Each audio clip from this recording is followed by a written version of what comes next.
Hi, it's Richard, and welcome to the Conscious Marketer podcast. And I'm joined by Kylie. Hi, Kylie. Hello. And we have a great guest today. Kylie, do you want to go ahead and introduce Paula to everybody? I would love to because she's a dear friend and I just love her so much. So we are blessed with the presence of Paula Lacobara, and she is both a transformational coach and a TEDx speaker. Paula has built up a brick and mortar and esthetician business before she went coaching. And when she moved into coaching, she also built up two multiple six-figure income streams in the coaching industry. What I find amazing about her is that she did it on her own terms. She did not do what other people were doing in the coaching industry. She saw some things early on that she did not love, and she went her own way. And I remember the day she told me she was going to do that like it was yesterday. So Paula works with really ambitious women who want to move more into their feminine and have a model around receiving rather than pushing. So it's a beautiful process to watch. Seen a lot of her clients grow and grow. So welcome, Paula. Thank you so much for being here with us today. Oh, thank you, Kylie. And thank you, Richard, for having me. Such an honor. And I want to say, and I want to add that a lot of what I created was also thanks to you and your love and your support and the work we did together. Thank you so much. I remember the day you told me. I share this story a lot, actually. I remember the day that you came to me and you said, Kylie, I want to tell my story and I know who you are, so I want you to help me, but I'm going to do it without you if you don't help me. It was amazing. It was so good. It was so good. It was That's so you. Me. Yeah. It is. It totally is. So before we dive into our main topic today about building brands that really, truly matter, I would love to hear your backstory. I know you have a fascinating backstory. So how did you get to where you are today? Where did it start and where is it now? Well, I've always been very ambitious, love businesses. My dad owned a lingerie store. Since I'm 13, 14, I used to go help him in the business, and, that got me going. But then, of course, I did what I needed to do as a girl. I was born in Argentina, lived there until I was 28. So at some point, I went into being a secretary for companies and working corporate, and that I got fired for laughing. Meaning it's not like I wasn't doing my job, is that it wasn't a fit. And I was too happy I never really liked following the rules too much, but at the same time, I was following the rules, right? Like I was doing what I needed to do, but I wanted to do it on my terms. So it's like the cycle repeated itself. And eventually, super long story short, from Argentina, I moved to the middle of the country. Argentina went into a huge economic crisis. And then eventually that led me to fly to Miami, where my sister was, and I started a whole new life. I got to America like the typical immigrant, I would say, with $200 in my purse and 2 suitcases. And I started from the bottom, worked in restaurants, worked in a bakery. And eventually I moved to New York and I got my esthetician license because I'm like, no, that's not me. But I did it. It was fun. It was South Beach, right? What's not to love? And then I went to New York. I worked at a spa for 7 years until I realized that I just needed to do something for myself. I literally was just working on myself, on my power, on my confidence and my value. And so I opened my own practice in New York City as an esthetician, and it was awesome. That was the first time I hit 6 figures. And I was like, wow, this is great. And then I discovered what coaching was. Actually, I discovered what coaching was, and then I'm like, can you make money out of this? This is amazing, because it just came so natural. I was already doing it at the spa that I was working. So that's when I was like, I need to do this and I need to pursue this because it's just so natural to me, right? That's what your purpose is supposed to be. It comes natural to you. And I was very fortunate, and I really know this because I help women also find their purpose in a way to find it. So I opened my business in New York. And then eventually I realized that I started to see, how the universe keeps bringing you the next level, right? It doesn't end. And so I was like, well, do you mean that I can do it online? I can do coaching online and travel the world and have a free lifestyle where I can work from anywhere? This is years ago. This is 2013. And I'm like, yeah, sign me up. Anything that makes freedom and travel, and especially me being an immigrant, having my whole family, everybody, all my friends in Argentina is like, yeah, I would love that. And so I did. And that's when I flew to LA, and eventually I moved to LA for a little bit, went back to the East Coast anyway. And I started my business. And then I realized that as I started following the rules again, then there's the other part of me that didn't fit. Surprise, and it just didn't match. And actually I did. I follow all the rules, and not all the rules were bad. I want to just acknowledge that. There were many things that were amazing, but there were others that just didn't feel like me, and they didn't match who I am at the core, my values. And so that business that I created and that I was doing $50,000 months, and it was amazing. It's just, there was something about it that I needed something different. And so I started to find that way, because my body was suffering, my relationships was suffering. And yes, I was at the top, but at what price? And I knew that in a way, I believe deeply that why do we have to sacrifice to live our purpose? Why did I create a business in the first place if I'm going to be not happy, if I'm going to suffer? Everything around me, it's not what I want. And so that's when I realized that there has to be a different way. And every time I say this, there has to be a different way, the universe shows us, right? When we say that, it shows us that there is a different way. We just need to be open to see it. And that's when I went to you and I said, well, I really want to share my story. I revamped my website, and I really realized that what I was teaching was more beauty and femininity. And it was really, truly what I wanted to do was women's empowerment. And so, and from the place of like really owning who you are and being it in every area of your life. And your business is going to be that.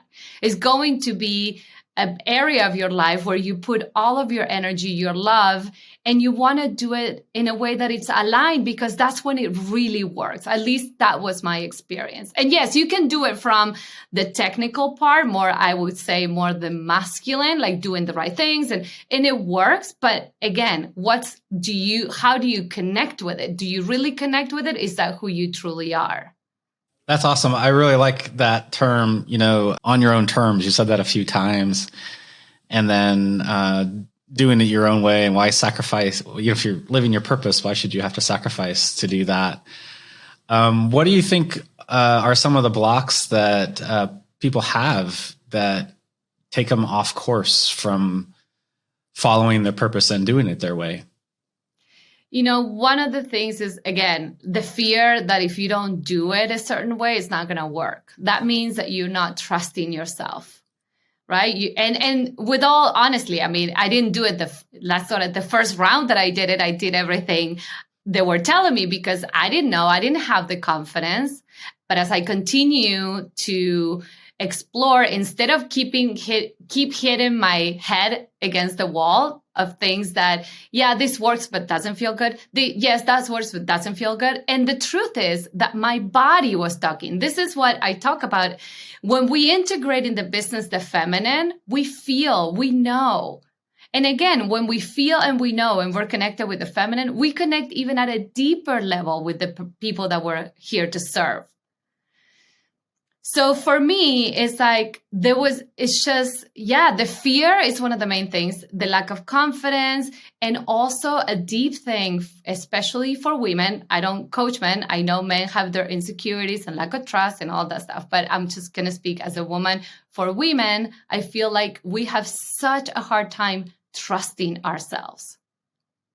And this is even since girls, and there is scientific proof of this. Men have somehow a more innate confidence than women. And so I feel like that confidence that we can be fully ourselves and there's no going to be a consequence, it's so deeply rooted for women. And our self-worth is also connected to that. And it's not just you in your life, like me, Paula. It's really about generations and generations of this. And women and people, entrepreneurs who are conscious, they know this. We know that the work we're doing and the work we're offering, it's part of the healing of the collective as well. I love that. And I'm so curious. You built this business doing everything right and you're making a lot of money. Most coaches, that's like probably the top 1% of coaches, I would guess, although I'm not really sure, to be doing $50,000 months is like the aspiration, right? And one day you just kind of burned it down. You're like, I'm over this. I'm not doing it anymore. And so what was that transition like for you from taking what was secure and safe and very successful? You were kind of the poster child for the brand that brought us together, right? I was writing ads about you and everything like that, putting your picture in them and showcasing your results. And so I know you probably didn't transition smoothly. You're like, I'm done and I'm restarting. So tell me about that. What was that like for you? Oh, it was intense. I mean, talk about, and also the other part that I want to point out that was very powerful is that Rob and I shared the business at that time. So if I wasn't out there doing the things, the business wouldn't be working because Rob was doing the back end of it. So, as a back end person, there's so much you can do. I was the face of the business. So that was a lot of responsibility on myself. And so this went into a lot of the deeper work that this is all that I do today. And of course, I feel like I had to go through it first so that I can survive, so then I can talk about it. But it's just my whole story as an older sister who had a special needs brother and who always took care of everything, very empathetic. So I felt everything and I took care of the emotional load of my family. And I feel like a lot of people can identify with that when they had to do that. So for me, it wasn't easy because it triggered all of that. But again, once you do the inner work, then the outer work starts working. I know it's a tongue twist. So that transition was full of fear, but it was also that resilience of me being the older sister again, who knew that I had to make it work and it had to happen. And the more I started connecting inside with myself and getting really real about my needs, about like what I needed to do and what I wanted, because that's another thing. Also, we love to serve others, right? Like we're empathetic. We love empaths and we love to serve. The thing is that we always put our attention on others and we forget about ourselves. So that's another piece that I feel I had to do. And once I started to get clear on myself, on the things that serve me, on my needs, that's when it started to work. And some of my clients who I had in those golden days, they saw that transition and they trusted me even more. I still work with some of them till this day. What were some of the key pieces of that inner work that you did? Were there practices or things you read, or like what? Can you share a few things that kind of led you to where you were able to make that transition and see everything more clearly? Yeah, well, definitely hiring someone to help me with that, because when we are triggered with our deep wounds, it's not easy to just read a book and solve it. It just doesn't work that way. At least for me, it didn't. And I really needed the support. For someone who does a lot of work, you need someone by your side to help you see, and also to hold space for you because I was completely depleted. I had all the responsibility on my shoulders. I was exhausted. I wanted to kill Rob. Rob wanted to kill me. Like, it was not working. And and on top of that, I was living in LA at the time. Then we moved, and, just life, right? Like, happens. I was alone. I was on my own. And all the people that I haven't, because I was so busy, I really haven't kept touch with my people because I didn't have time to like lovey-dovey in my book at the time, because I had more important things to take care of, which is my success.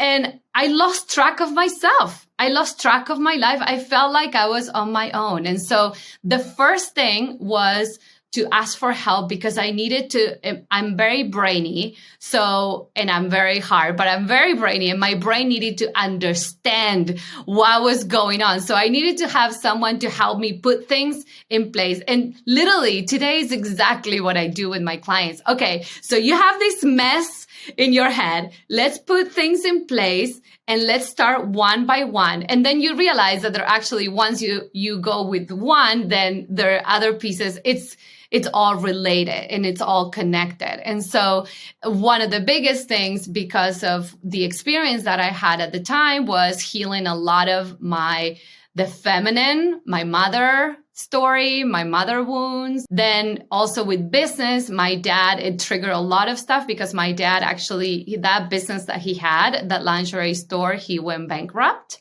And so I was triggering all of those fears that it was going to happen the same thing to me. So, I mean, I can go on and on and on. I don't know if I answer your question, but that's just part of, life, and having someone who helped me navigate through that. And I already help women with a lot of that tools, but also, again, there's so much you can do on your own. You can save yourself on your own, and it's not like I was saving me because I was drowning, but it really felt like I was touching bottom, and it felt like the way out was really far away. So just having that support was key for me at the time. And being humble enough and not think that I have to do it all with that like demanding energy, just to say, I need help, and ask, which is very hard when we are also I was a lot in my masculine,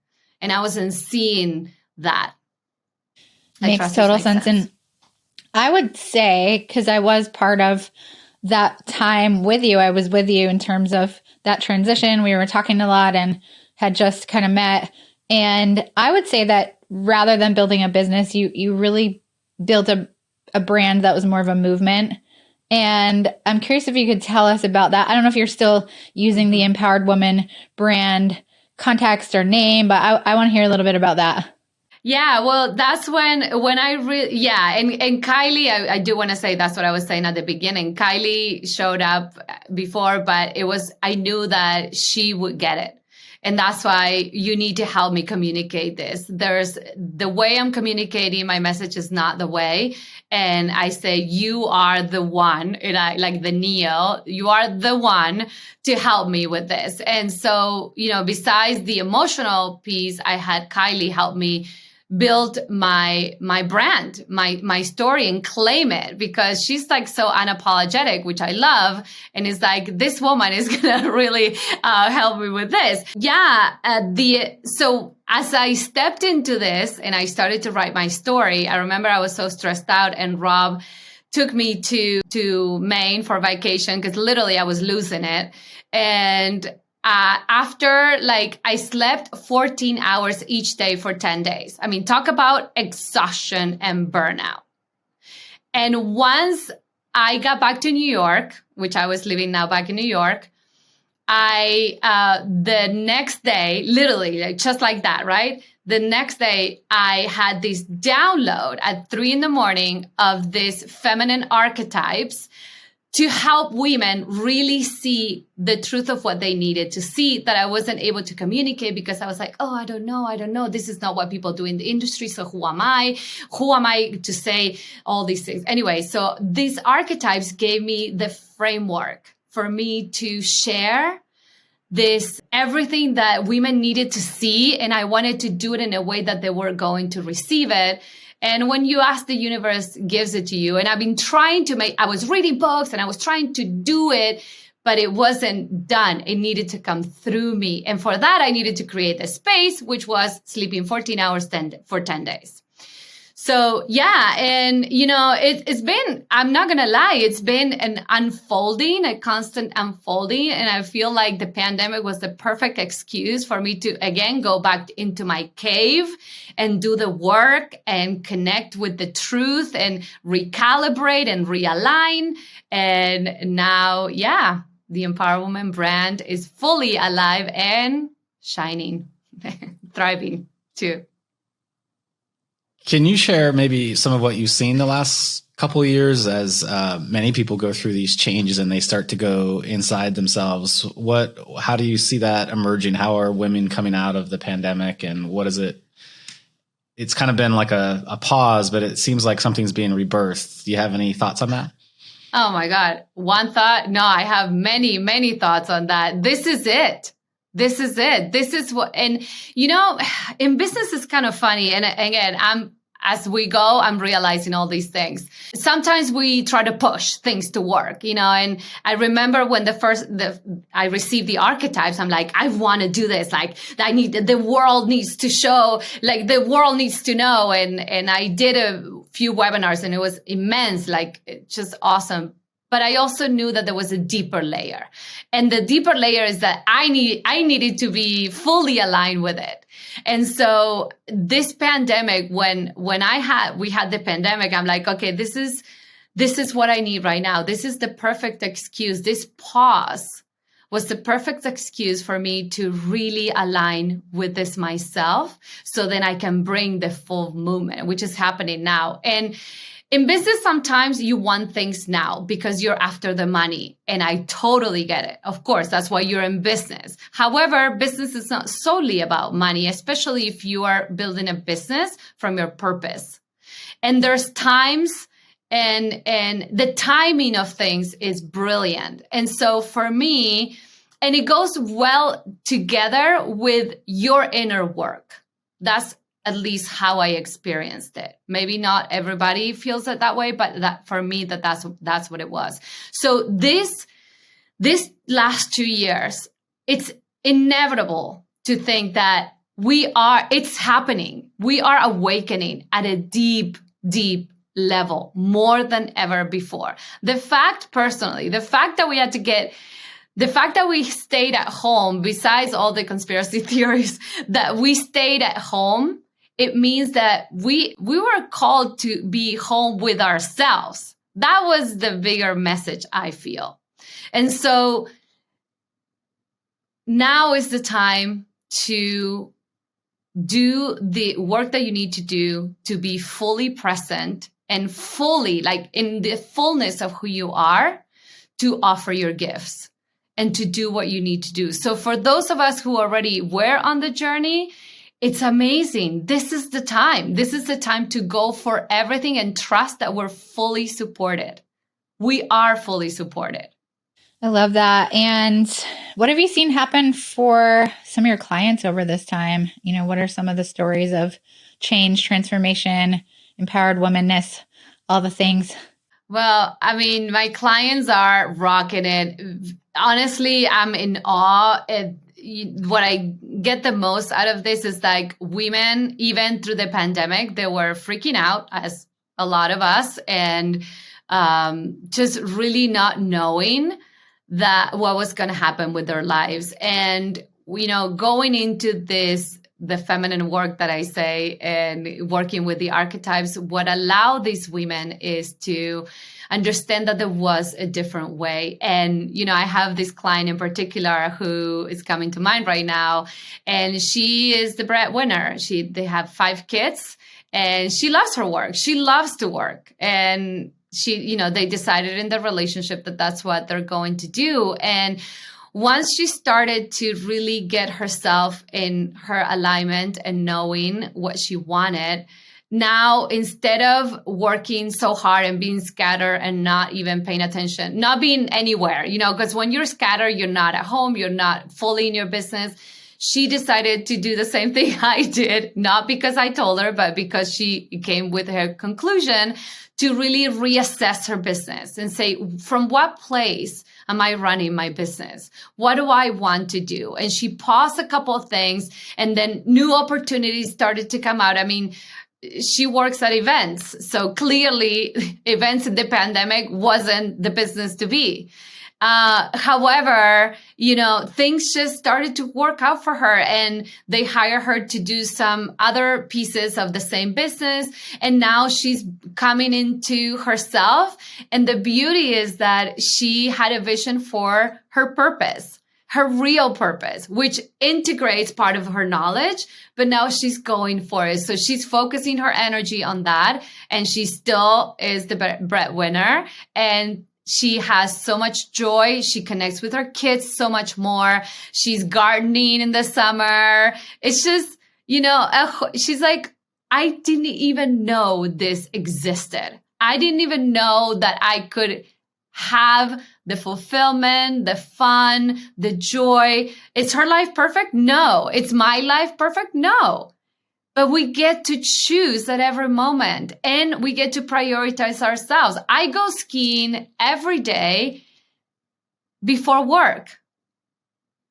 It's just, you get to choose how to live your life. And one of the biggest things that I confirm in my theories that I knew, but I haven't fully confirmed it in the pandemic, is that no sacrifice is needed. If you sacrifice, it's because you don't know any better. And I get it. I was there.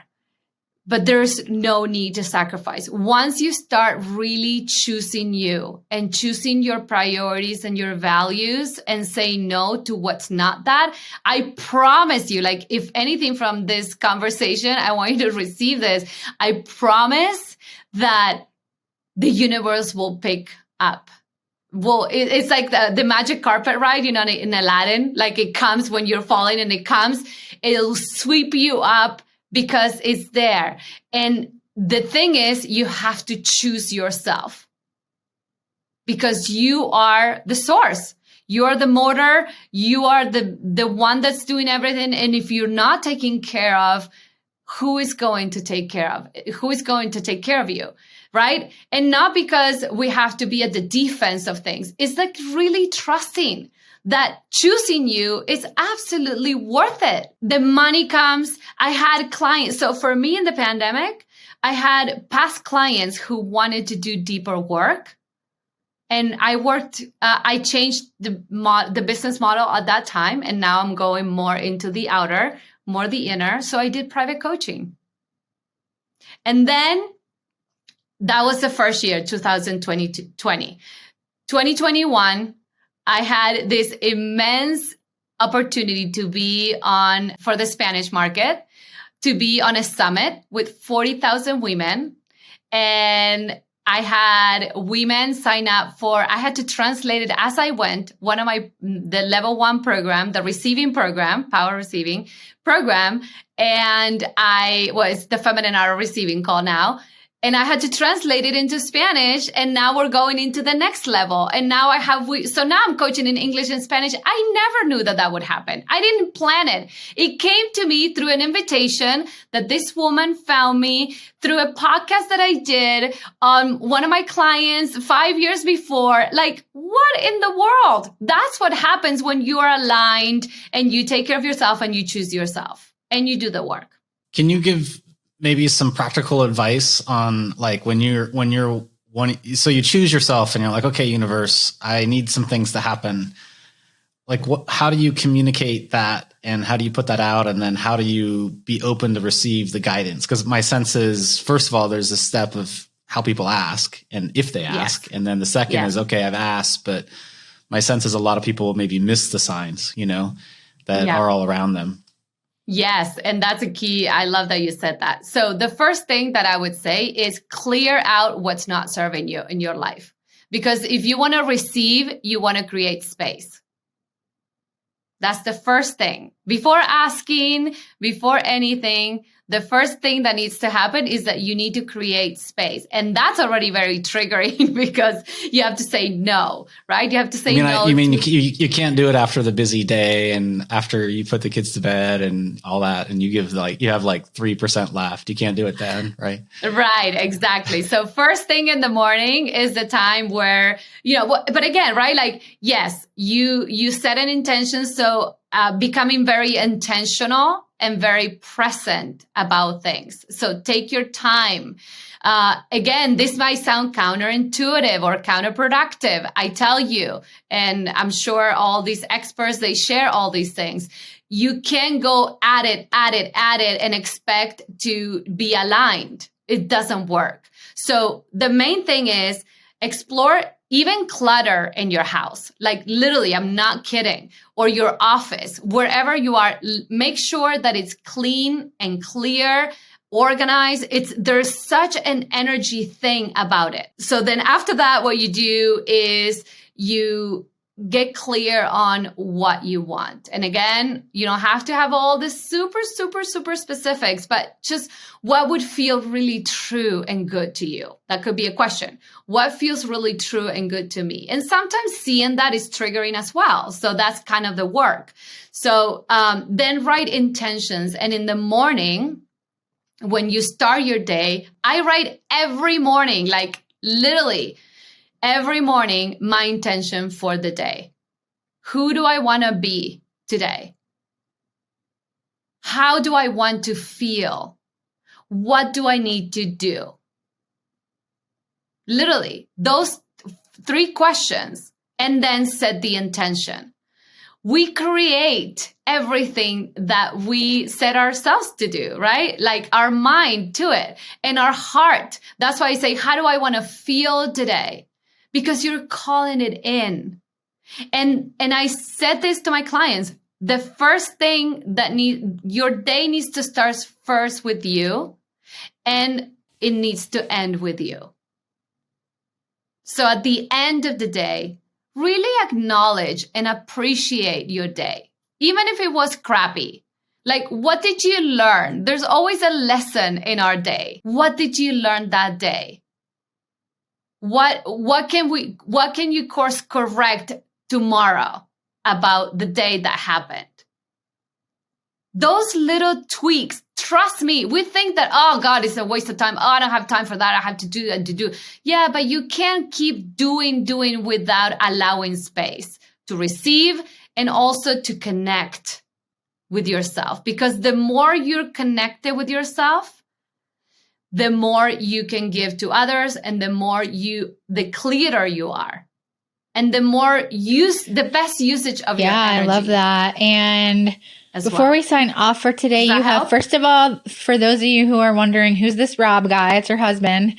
Second of all, you mentioned the archetypes a little bit throughout the talk. So I know it's a complex system with a lot to say, but can you just give us a general overview of what that is? I have a feeling, knowing our people, they're like, what's the archetypes? What's the archetypes? And we must fulfill that desire of theirs. Yeah, absolutely. And I did a whole TEDx talk if someone wants to watch it. It's all on my website anyway. So yeah, So the archetypes, there's 4 archetypes. 3 of them, most of us women operate in, and there's 1 that's always left behind or in the back burner.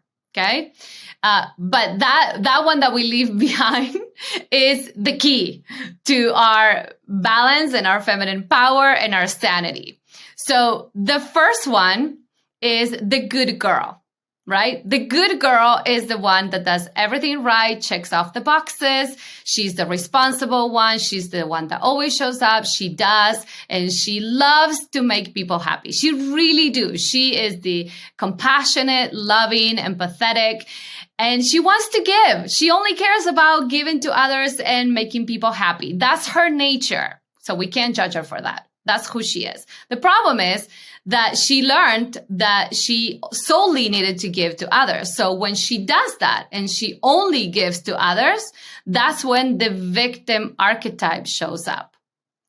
The victim archetype is the part of ourselves who feels neglected, who feels unloved, unseen, unheard. She lacks confidence. She gets lost in relationships. She is the one that that really experienced and had bad experiences, has no boundaries. And the one that, we constantly go there because we really don't know. And the truth is that there's certain things that we weren't taught and we somehow expect them to know. Well, the victim archetype really doesn't know. So she feels hopeless. Okay. Now, when we operate in victim too much, and for us strong women, I have to say, because I'm sure in this community, there's also very much strong women, especially if you're building a business, you gotta be, that you had to, you've come a long way. You've done a lot of work on yourself and you probably had a difficult upbringing where you had to be on top of things. So for us strong women, we have a really hard time with this archetype, the victim. So a lot of us, when we feel that, we have a highway to the bitch archetype. Now, I'm not calling you a bitch. I'm just saying the bitch archetype is the one that's had enough. The bitch archetype is the one that has zero tolerance, zero patience. She's done. She's like a volcano. We explode. And that's the bitch archetype. She comes out to say enough of me being taken advantage, because that's what happens, right? We give and give and give. And when we don't take care of ourselves, people take advantage. That's what we created. And we don't even know we're doing it sometimes. Or if we can't stop doing it because we feel guilty. So it's like a trap. It just feels like a trap. So when the bitch comes up, she comes out to end that cycle. However, what happens is that now this is when first of all, the bitch archetype uses masculine power, because we never learned that feminine power made sense. And so now the good girl goes bananas, because the biggest fear of the good girl is to end up alone. So now she's going to come in again to overcompensate. This is like crazy making, and this is happening in our heads all the time for women. It's insanity. So now the good girl is like, no, I didn't mean. So we lash out at someone, right? Like when we're in bitch archetype, we lash out or we get angry or we just like very intolerant and snappy. So now the good girl comes like, oh, no, I didn't mean to do it. Oh my God, I'm so sorry. And we start going apologizing and we try to make it prettier and we overcompensate and we do more. And then we fall into victim because we don't allow people to receive, because now we're supposed to be judging ourselves and how could you do that? And we do that all inside of us. So then now the victim gets activated because we didn't receive what we needed and our needs are not met. And so then the bitch comes out again, and that's the cycle. That's the crazy, disempowered feminine cycle. Now, the part that's missing, and this is not because we're dumb, it's because culturally we never learned that this was acceptable, is the part of ourselves who I called the wild woman. And the wild woman is the part of us who is confident, connected, open. She is unapologetic about her life. She is the sacred part of ourselves. Her home is the womb. She creates life. She creates everything in our lives. She's connected with our sexuality and our sensuality, our pleasure, our joy. So, right? Does that ring a bell? Like many of us, especially in business, she's like, oh, that's a waste of time. I don't got time for that. However, when we include the wild woman into the picture, then the wild woman is all about love for herself, and the good girl is all love for others. So when we bring the wild woman, we start with ourselves and then we give. So it's a beautiful giving and receiving energy. And that flow, like the infinity symbol, it continues to feed us and nourish us. So then we have more to give. So the wild woman is the one that taps the good girl on the shoulder when she wants to give so much, because I know she loves to give, but sometimes you just got to start with yourself. taps the good girl on the shoulder and say, hey, you're giving a little bit too much outside. Let's just focus on ourselves, or let's balance this so then we can find that equilibrium. And then once we have that harmony within ourselves, then we can dance the tango with the masculine. And dancing the tango with the masculine, of course, I'm Argentinian. I had to use the tango. And it's a beautiful dance, by the way. If you've never seen it, it's so gorgeous, right? You can see the unity, and it's beautiful, because then life and business becomes that tango where you in your life are operating from that place of empowerment. You're making decisions. You speak your mind with love. You share how you feel and you don't feel guilty for it. You have your place in the business, in your relationships, and you also come from that place of freedom. That's what the wild woman brings, that freedom to, okay, I am me, you can be you, could be a match, could not be a match. Is that such easier way and more dynamic, more open, more abundant? I know you are the creator of the system, anyway, so I could feel how alive it was inside of you. It's quite beautiful. And I know that those listening, even the men listening, can just get so much value out of what you just said. So thank you so much. Yeah, it's been wonderful having you on the podcast. And yeah, I was kind of converting all of those to the male equivalents. I'm sure you've done that as well. So it's coming. At some point, I know I'm going to have to teach it, because it's like, when are you going to have male archetypes? When are you going to have male archetypes? I feel like I need to be true to life and allow it to come through at the time that it needs to come through. But yeah, I mean, men, and I see it with my husband, we talk about the archetypes with him, and yeah, he's gone through his own archetypes. And so also understanding this, and I really trust that for those listening, if this really brought a bit of awareness that you're not crazy. Okay. It really, like, we're not crazy. These archetypes, they're real. And this comes from all the conditioning that we receive for generations and generations. And so once we start really organizing them in our, within ourselves, and really starting to choose and operate from where we want to be, that's aligned with us, just everything opens up and the magic happens, literally. Well, it's been a blessing to have you on our podcast. Thanks so much for sharing your sacred feminine wisdom here today. And do you want to share, if somebody wants to get a hold of you, do you want to share your website? I know you have like a growing Instagram following as well. Do you want to share how people can get in touch with you? Yeah, first of all, I want to receive both of your loves. Thank you so much for having me here. Thank you for your beautiful words just now, Richard. Thank you, Kylie, for always being by my side and just allowing me to share this. I really appreciate you both so much, and the work that you're doing for so many around the world. So it's a blessing for me to be here as well. And yes, they can find me at paulalacobara.com. PAULALACOB as in boy, ARA. And the same for Instagram, Paula Lacobara. All right. Great. Thanks so much, everybody, for joining us here on the podcast. And you can get if you're listening on Spotify or iTunes or one of the other platforms, you can get the show notes and all the links to Paula's sites at consciousmarketer.com/podcast. And we don't run ads on this. So if you like the podcast, please share it with your friends or go on iTunes and leave a review. That helps us out a lot. Thanks so much, Paula, for joining us today. Thank you, Kylie, as well. Yeah.